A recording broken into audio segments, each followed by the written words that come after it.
오늘 예배 자리에 가정에서 또한 여러분들이 있는 자리에서 모인 여러분 한 분 한 분 모두에게 주의 은혜가 넘쳐나길 간절히 축원합니다. 계속해서 우리가 다니엘서에 대해서 말씀을 나누고 있습니다. 어느 신문을 보았어요. 기업에서 직원 300명을 뽑았습니다. 그런데 보니까 1000여 건의 청탁이 들어온 거예요. 어떤 사람들을 통해서 이렇게 청탁이 들어왔을까? 이렇게 통계청에서 분석을 했습니다. 통계청에서 분석을 하니까 어떤 결과가 나왔냐면 직장을 옮길 때 친지를 통해서 새로운 직장을 구했다라고 하는 대답을 한 사람이 37.8%를 차지하게 되었습니다. 우리나라 사람들이 중요하는 연줄이 있어요. 뭐냐 하면 세 가지로 요약이 됩니다. 혈연, 지연, 학연이라고 합니다. 그래서 연줄이 세상을 살아가는 데 많은 도움이 되기도 하고요. 우리에게 많은 또 힘이 되기도 하는 것이 우리의 현실이기도 합니다. 그런데 내가 믿음으로 산다. 하나님을 믿는다. 크리스찬이라고 하는 우리들에게는 무엇이 필요할까요? 여러분에게 있는 연줄은 무엇입니까? 학연입니까? 지연입니까? 혈연입니까? 어떤 연줄이 우리들에게 힘을 주고 인생에 능력을 준다고 생각을 하십니까? 오늘 다니엘서를 통해서 우리에게 보여주는 연줄이 있어요. 혈연, 지연, 학연이 아니에요. 뭘까요? 그것은 신앙을 가지고 있는 연줄입니다. 또한 하나님을 향한 믿음의 연줄이라는 거예요.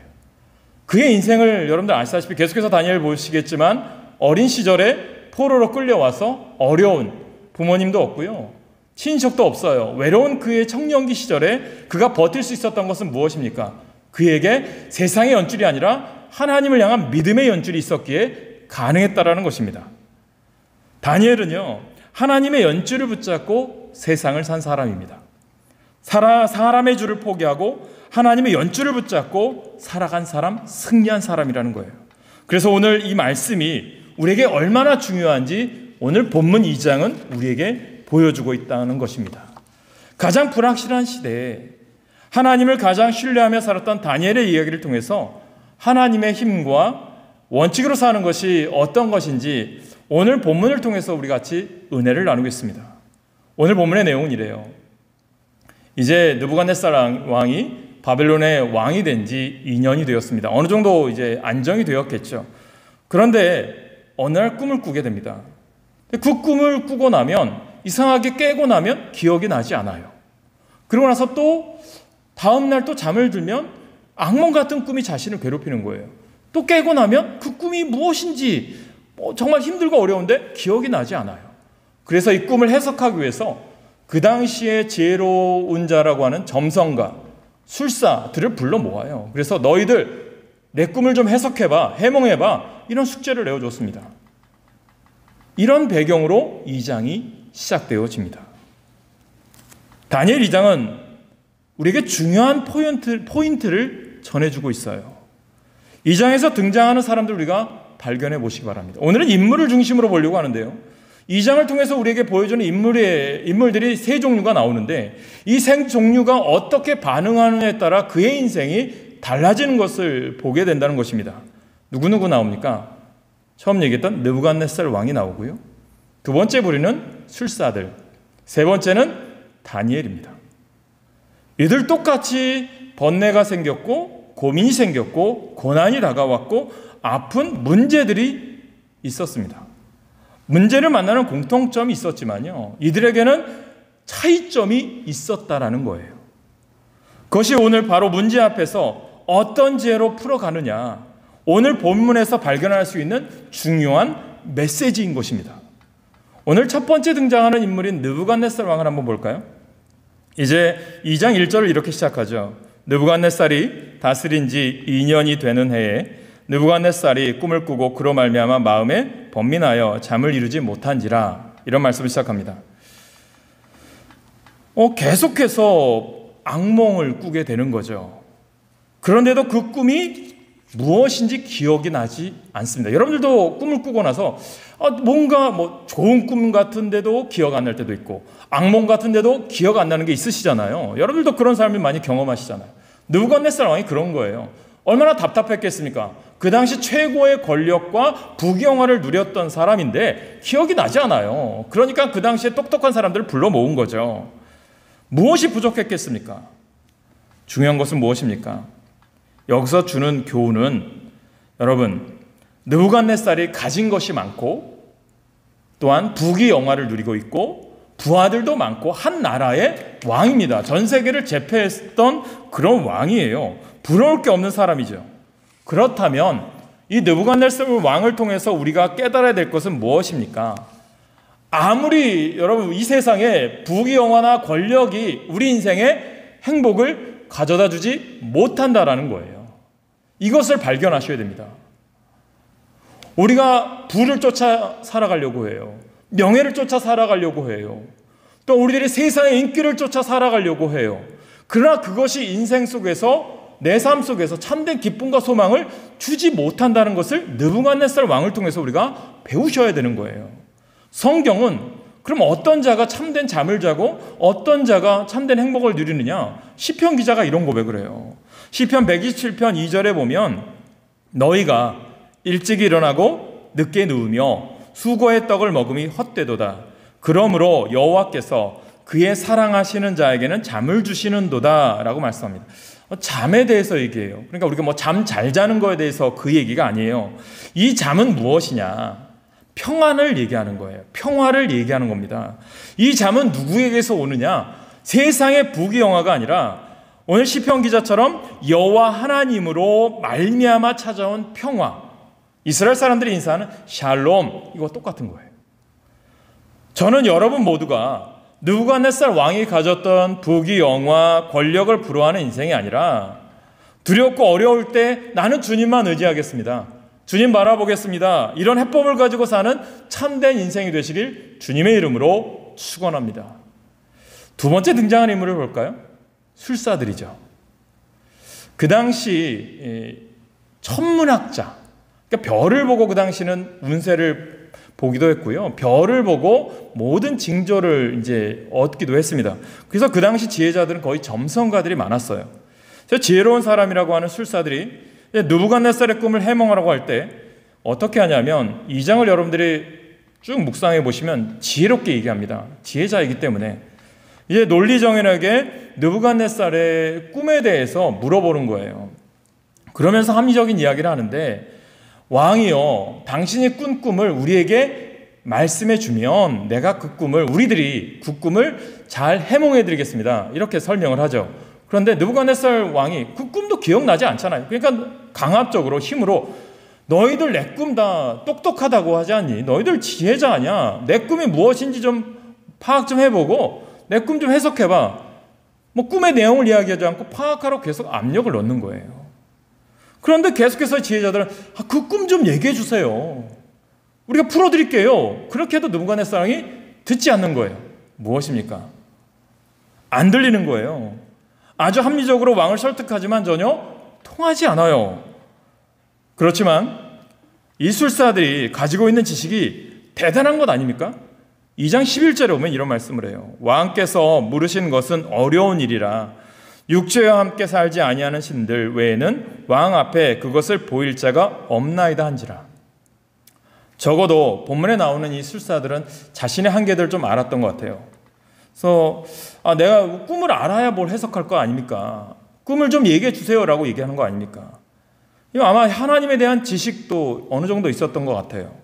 그러나 우리들이 깨닫는 것은 머리로 아는 지식과요, 내가 정말 동고동락하면서 하나님을 경험하는 것과는 다르다는 거예요. 여러분들에게 교회 봉사하십시오, 헌신하십시오, 열심히 신앙생활하십시오라고 권면하는 이유는 뭐냐면 그냥 지식적으로 내가 알아요, 성경 알아요, 교회 알아요, 그 알을 얘기하는 게 아니라 여러분 삶 속에서 하나님을 경험하기를 원하는 거예요. 여러분이 즐거운 신앙생활 하고 싶잖아요. 믿음 생활라도 제대로 하고 싶잖아요. 그러면요, 경험하셔야죠. 경험하기 위해서 경험될 일을 하시라고 봉사도 해라, 하나님의 헌금 생활 제대로 해라, 믿음 생활 제대로 해라, 예배 생활 제대로 해라, 이렇게 교훈하고 가르치는 거예요. 그 사명이 저에게 있는 거죠. 여러분, 그래서 하나님을 머리로만 아는 것과 직접 하나님을 경험하며 함께하는 것은 다르다는 거예요. 여러분, 세상의 지혜가 아무리 뛰어난다 해도요, 여기까지가 한계라는 거예요. 세상의 문화와 문명이 화려해 보이죠? 학문이 발달된 것처럼 보이죠? 그것이 우리의 전부를 해석해 주진 않는다라는 거예요. 이것이 우리가 깨달아야 될 지혜라는 거예요. 우리 학생들 가짜 뉴스 분별할 줄 아셔야 됩니다. 다음 주에 이제 다니엘 3장을 볼 때 그런 말씀을 하겠지만 우리가 분별할 줄 아는 지혜가 필요한 거예요. 이것이 가짜인지 진짜인지. 요즘 이 시대가 가짜 뉴스 때문에 얼마나 혼탁한 시대에 살아갑니까? 여러분, 우리가 정확히 깨달으셔야 돼요. 세상의 문화와 문명이 발달된 것처럼 보이고 고도의 문명처럼 보일 수도 있습니다. 그러나 그것이 화려해 보이지만 사람을 구원하는 능력도 없고요, 사람에게 평강의 마음을 줄 능력도 없어요. 세상의 결론을 보세요. 연예인들이 왜 자신의 목숨을 내버립니까? 왜 권력자들이 자신의 생명을 내버립니까? 거기에 참된 기쁨과 소망이 없다라는 거예요. 구원의 능력도 없는 거예요. 우리도 육신을 입고 있으므로 세상의 일에 얼마간 몸을 담을 수는 있어요. 그러나 반드시 우리가 깨달아야 될 것은 하나님과 교제하는 시간이 있었으면 좋겠어요. 제가 어느 때는 정말 연예인들이라든가 위정자들이 안타까운 소식을 들을 때마다 그들에게 정말 하나님이 계셨으면 좋겠다. 그들에게 하나님만 있었다면 저렇게 극단적인 선택 안 했을 텐데, 그런 생각을 너무 많이 했어요.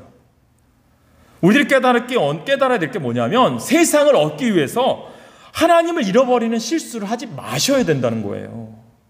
우리가 뭐 세상 잠시 그런 걸 많이 선택을 하고, 우리가 선택을 할 때 하나님 포기할 때 얼마나 많습니다. 잠시 기다려주세요. 잠깐 세상 갔다 오겠습니다. 그러나 그것에 일락을 즐기고 그것에 빠지다 보면요, 하나님께 가까이 갈 수 없어요. 우리도 답답할 때가 있잖아요. 미래를 알 수가 없어요. 두려울 때도 있어요. 그래서 사람들이 어떻게 할까요? 미래 좀 알고 싶어서 무속인을 찾는 사람들이 많대요. 무슨 요상한 점을 봅니다.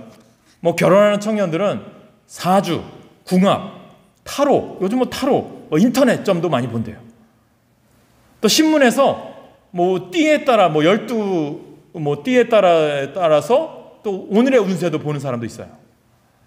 뭐 손 없는 날이라고 하면요, 비가 그렇게 억수로 와도 쫄딱 맞고서라도 이사를 해요. 또 돈을 많이 들여서 뭔가 있으면 구치라도 하는 사람들도 있어요. 좀 알 수 없는 미래를 좀 알고 싶은 그런 것이죠. 제가 예전에 토정 이지암이라고 하는 사람이 쓴 토정비결 책을 읽었습니다. 우리가 생각하는 토정비결이 그가 이렇게 뭐 다 미래를 볼 수 있어서 한 게 아니에요. 그 책의 내용의 결론은 제가 깨달은 게 그거예요.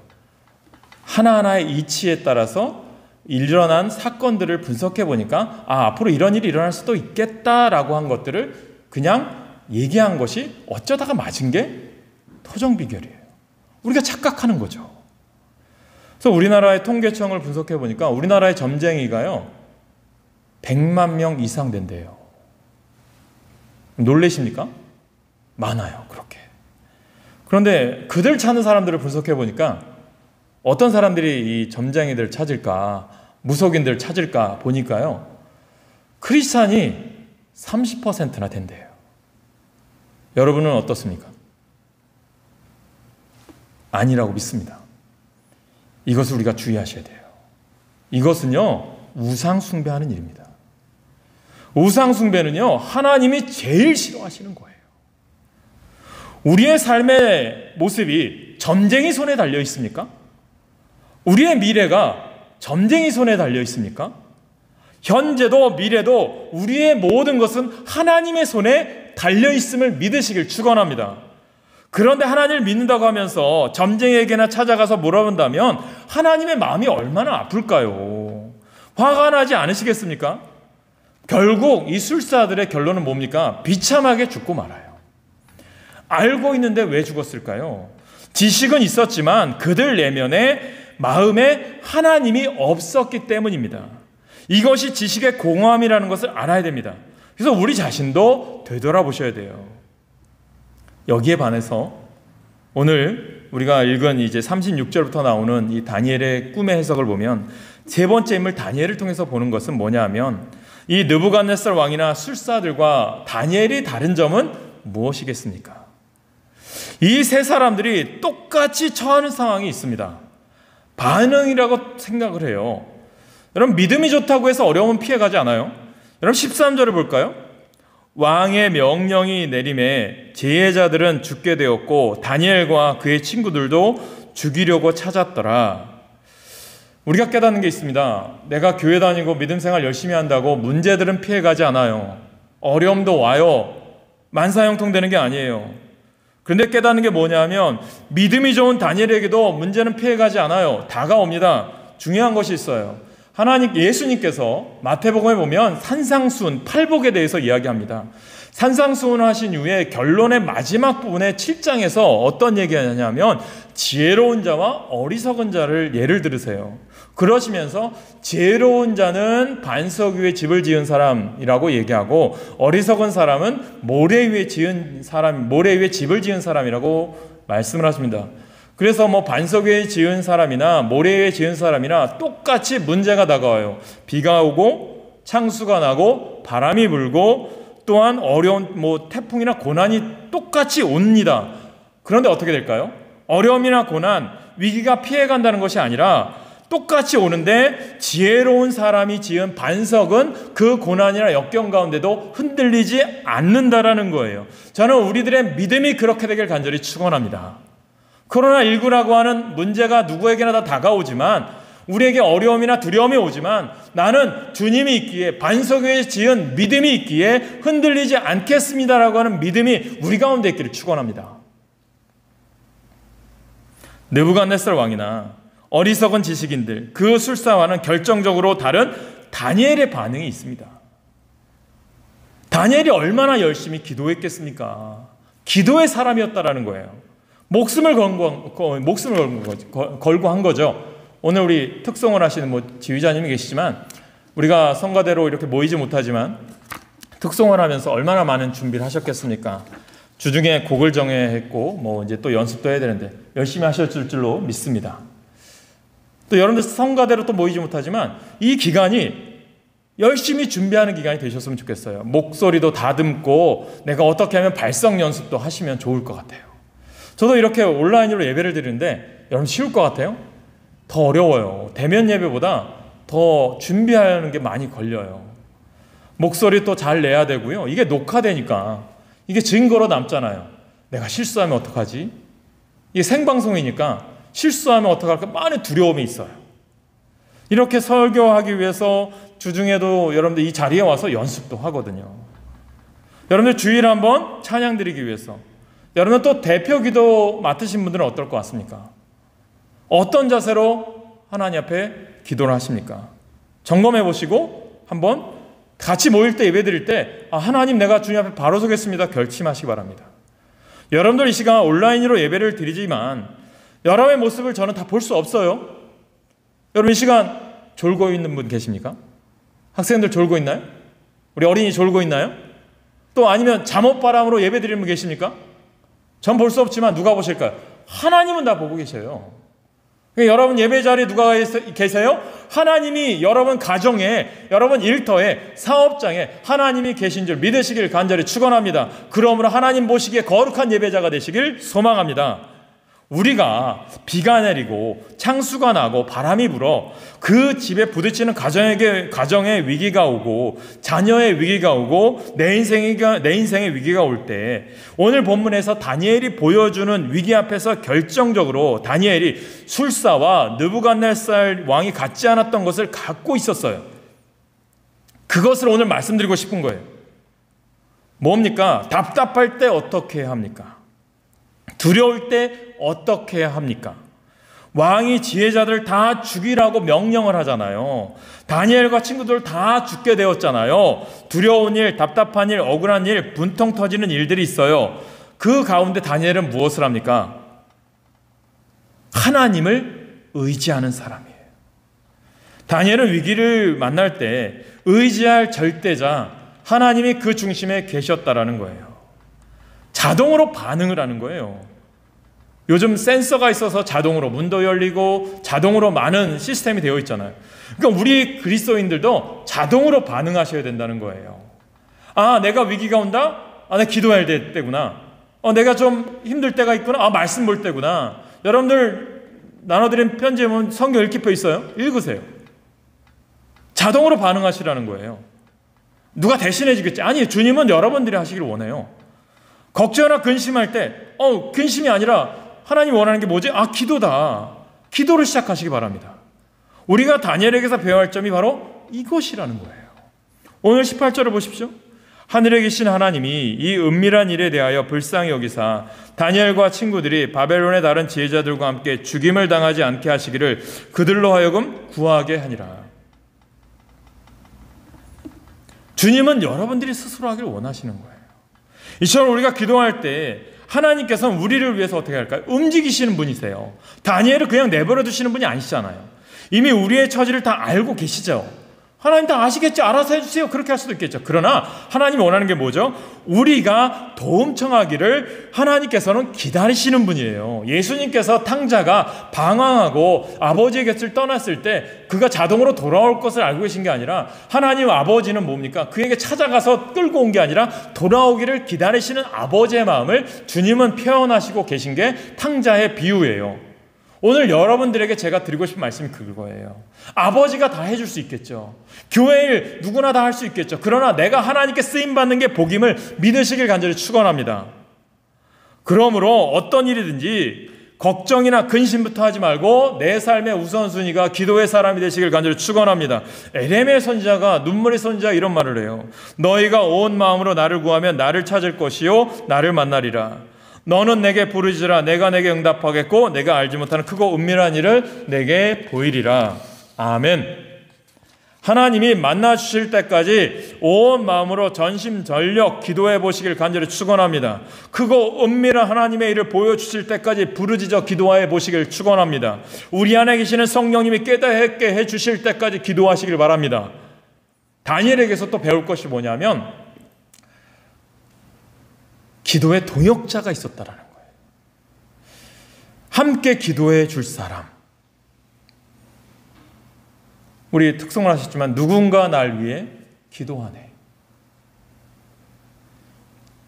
다음 주에는 우리 지휘자님께 괴로울 때 주님의 얼굴 보라 특성 부탁드리고 싶어요.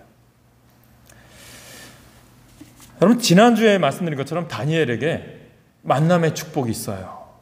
그냥 우리 잘 나가는 사람 만난 게 아니라 기도의 동역자를 만난 거죠. 사드락 메삭 아벳느고 다니엘의 세 친구가 함께 기도합니다. 우리가 중보 기도에 대해서 이야기할 때 에스더를 이야기 많이 합니다. 이스라엘 민족이 이제 이방 땅에서 어려움이 다가오죠. 그때 에스더가 왕에게 나아가 자신의 억울함과 민족의 억울함을 이야기할 때 무엇을 이야기하는 줄 아십니까? 에스더는 강력하게 기도 부탁을 해요. 에스더 4장 16절에 보니까 당신은 가서 수산에 있는 유다인을 다 모으고 나를 위하여 금식하되 밤낮 3일을 먹지도 말고 마시지도 마소서. 나도 나의 시녀와 더불어 이렇게 금식한 후에 규례를 어기고 왕에게 나아가리니 죽으면 죽으리다 하니라. 저도 주중에 화요일 저녁쯤이었어요. 한 5시쯤 되었는데 교회 사무실에서 이제 설교 준비 또 교회에 있었죠. 근데 카톡으로 문자가 왔어요. 같은 지방에 있는 목사님이죠. 후배 목사님이 저에게 목사님 요즘 어떻게 지내세요? 저에게 부탁을 하는 거예요. 목사님 코로나19가 빨리 사라지기를 치료제나 백신이 개발되기를 같이 금식 기도 좀 해주세요. 저에게 기도 부탁을 하는 거예요. 그래서 저도 감사합니다. 저도 기도할게요 라고 하면서 화요일도 거의 제가 금식을 했고요. 수요일날 점심까지도 계속 금식을 했어요. 그러면서 이제 여러 가지 생각을 했는데 저에게 기도 부탁해 준 후배 목사님께 감사를 했어요. 또 나를 기도의 동역자로 생각해 주는구나. 나도 그 후배님에게 어려울 때마다 좀 기도의 부탁 좀 해야 되겠다. 그런 생각을 좀 많이 했습니다. 여러분에게 에스더처럼 모르드게와 같은 든든한 동역자가 있으십니까? 또 여러분은 누군가의 강력한 기도의 동역자가 되어주시고 계십니까? 특별히 여러분들에게 권면드리고 싶어요. 부모님들은 무엇보다 우선하여 코로나 시기잖아요. 자녀의 중보기도자가 되어 주십시오. 여러분 또 속회, 여러분 소그룹 있죠? 속회의 중보기도자가 되어 주십시오. 찬양대가 있습니까? 찬양대의 중보기도자가 되어 주십시오. 교회학교, 교회의 중보기도자가 되어 주십시오. 여러분 속해 있는 회사가 있습니까? 회사의 중보기도자가 되어 주십시오. 우리 자녀들의 학교에 중보기도자가 되어 주십시오. 자녀 학교에서 여러 가지 다른 학부모회 이런 일 그런 것보다도 중보기도자가 되어 주십시오.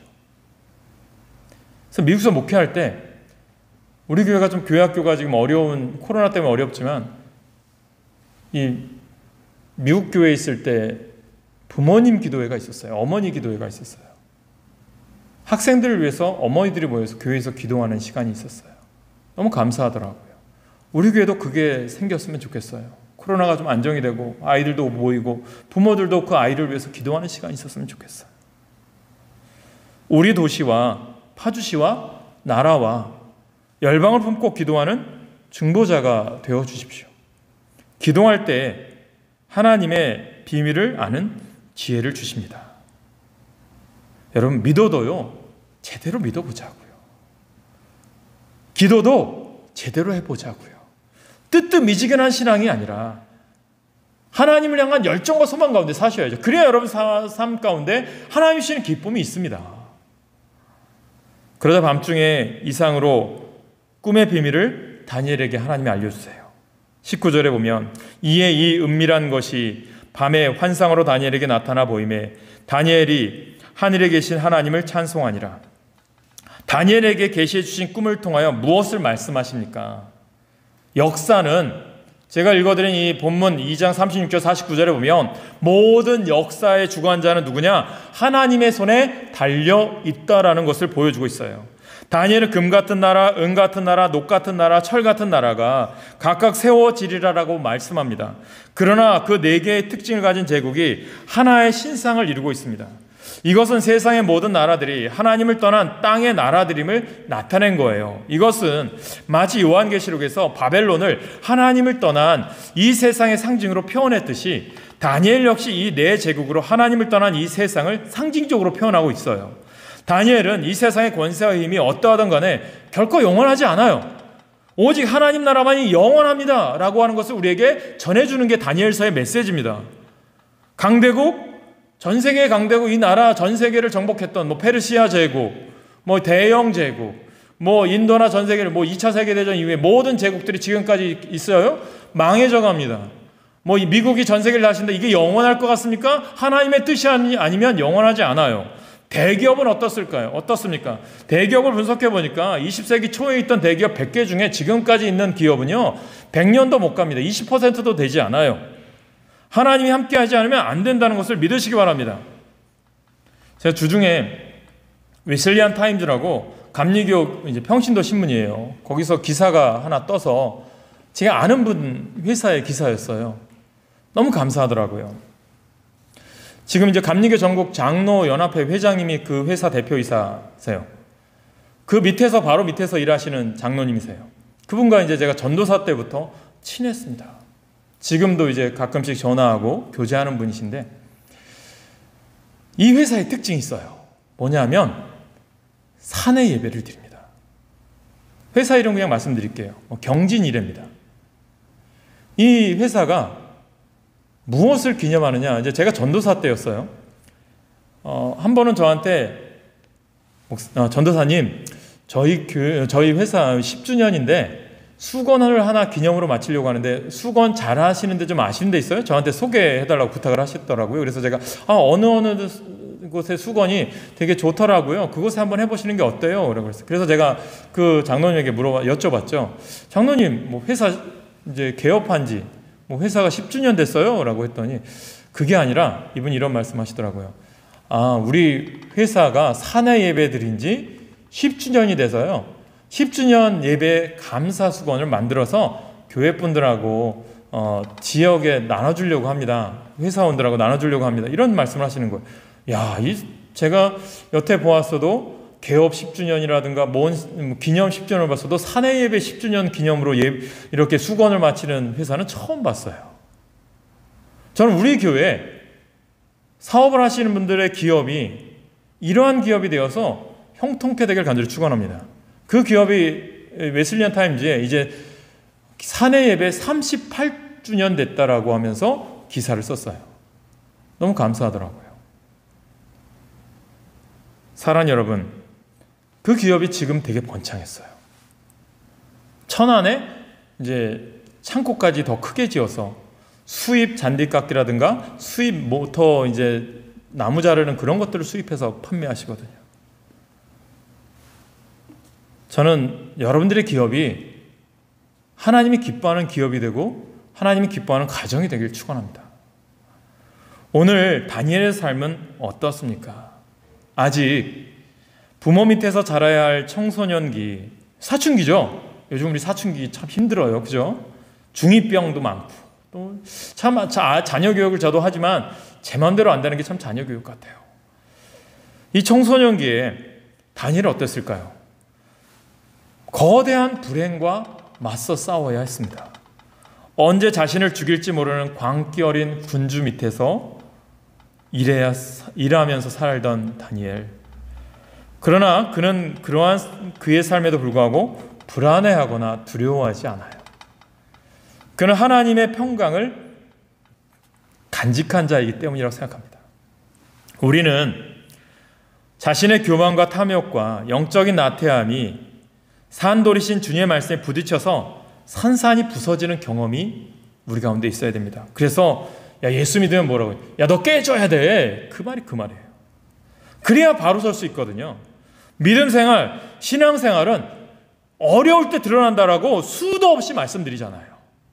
큰 교회가, 대형 교회가 우리들의 믿음을, 대형 교회 목사님이 우리의 믿음을 대신해 주진 않아요. 주의 말씀으로 깨어지고 부서지는 것을 실패가 아니라 오히려 구원입니다. 내가 주의 일을 할 수 있음에 감사하시기 바랍니다. 내가 나밖에 할 수 없는 것에 감사하시기 바랍니다. 내가 하나님의 일에 봉사할 수 있는 건강이 있음에 감사하시기 바랍니다.